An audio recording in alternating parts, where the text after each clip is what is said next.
Assalamualaikum warahmatullahi wabarakatuh. Perkenalkan, nama saya Lufia Permadani. Saya dari Prodi Manajemen NPM 2429081016.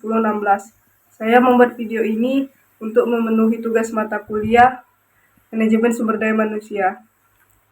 Pada video kali ini saya akan membahas tentang analisis perilaku kerja positif dan negatif di lingkungan kerja berdasarkan salah satu studi kasus yang sedang viral. Kasus yang saya pilih adalah kasus tentang atasan yang diduga memaksa karyawan resign saat karyawan meminta cuti karena orang tuanya sakit. Nah, kasus ini sebelumnya sempat viral di media sosial dan menjadi perbincangan banyak orang karena bosnya itu dianggap tidak memiliki empati terhadap kondisi karyawan. Dari kasus ini kita bisa melihat bagaimana perilaku kerja negatif dapat mempengaruhi hubungan kerja, suasana perusahaan, bahkan citra organisasi itu sendiri. Terutama dampak bagi karyawan. Karyawan itu bisa saja dia merasa stres, terus kehilangan semangat kerja, merasa tidak dihargai, bahkan bisa mengalami tekanan mental. Nah, dampak bagi organisasi itu, nama perusahaan menjadi buruk di mata masyarakat, kepercayaan karyawan terhadap perusahaan menurun, lingkungan kerja menjadi tidak nyaman, dan produktivitas kerja bisa menurun karena karyawan merasa takut dan tertekan. Di era media sosial sekarang, kasus seperti ini juga bisa cepat viral dan merusak citra perusahaan.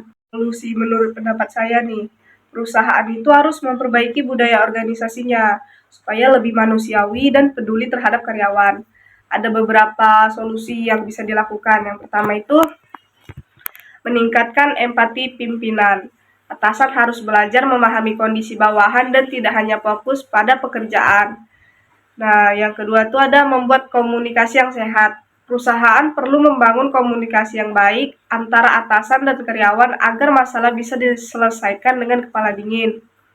Yang ketiga ada memberikan pelatihan kepemimpinan. Atasan perlu diberikan pelatihan tentang cara memimpin, mengelola emosi, dan menghadapi karyawan yang baik. Yang keempat, ada membentuk budaya kerja yang positif. Budaya kerja yang saling menghargai akan membuat karyawan lebih nyaman dan loyal terhadap perusahaan. Yang terakhir, ada membuat aturan cuti yang jelas supaya tidak terjadi kesalahpahaman antara perusahaan dan karyawan. Nah, dari kasus ini kita bisa belajar bahwa perilaku kerja sangat mempengaruhi lingkungan organisasi. Perusahaan itu tidak hanya membutuhkan karyawan yang disiplin dan produktif, tetapi juga membutuhkan hubungan kerja yang sehat, komunikasi yang baik, dan rasa saling menghargai. Karena pada akhirnya lingkungan kerja yang positif akan membuat perusahaan berkembang lebih baik dan karyawan merasa nyaman bekerja di dalamnya. Sekian analisis dari saya. Apabila ada kekurangan, saya mohon maaf. Terima kasih. Wassalamualaikum warahmatullahi wabarakatuh.